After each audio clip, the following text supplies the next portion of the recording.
அட என்னப்பா இது? படத்துல வடிவேலு கிணத்த காணோம்னு சொல்ற மாதிரி நிஜத்துல இப்படி வெள்ளத்தினால பாலமே காணாம போயிருச்சு. அதுவும் 3 மாசத்துக்கு முன்னாடி கட்டின பாலம் இப்படி இருக்கிற இடமே தெரியாம போயிருச்சு. இப்படி நம்ம எல்லாரும் சொல்ற மாதிரிதான் இப்போ ஒரு விஷயம் நடந்திருக்குங்க.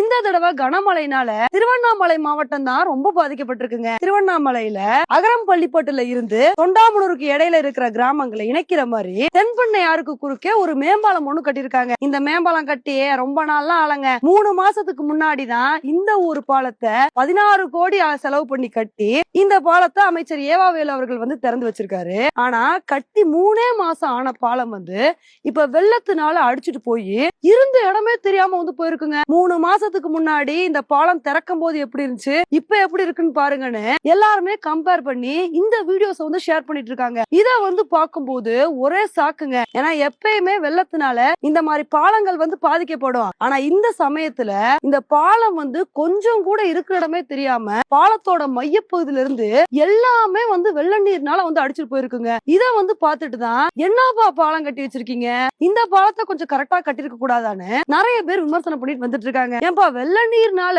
பாலமே அடிச்சுட்டு போற அளவுக்கு அந்த பாலம் ரொம்ப மோசமா இருக்கு.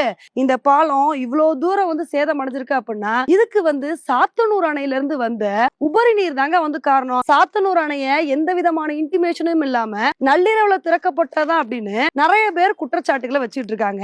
ஆனா இந்த விஷயத்துக்கு நிறைய பேர் என்ன விமர்சனம் பண்றாங்க அப்படின்னா, இதுக்கு நீங்க கொடுக்கிற விளக்கத்தெல்லாம் நாங்க ஏத்துக்க முடியாது. இப்ப இந்த பாலம் பல வருஷம் முன்னாடி கட்டப்பட்டிருக்காங்க, அதனாலதான் இந்த பாலம் சேதம் அடைஞ்சிருச்சு அப்படின்னா கூட ஓகே.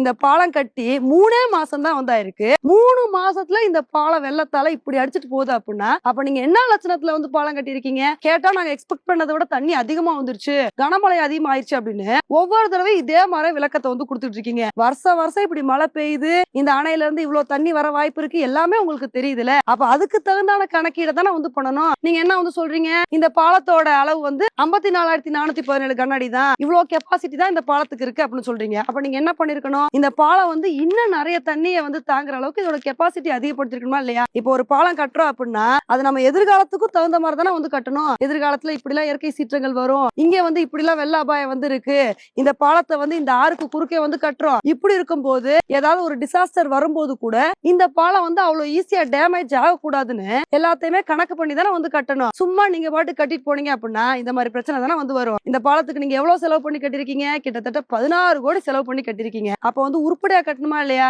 நீங்க உருப்படியா கட்டாம இது மாதிரி ஏனோ தானே கட்டிட்டு போனீங்க அப்படின்னா இதனால ஒரு பிரயோஜனமும் இருக்காது. நம்மளோட நிதி தான் வேஸ்ட் ஆகும். இதே மாதிரி பிரச்சனைகள் அதிகமா வந்துகிட்டு தான் இருக்கும்.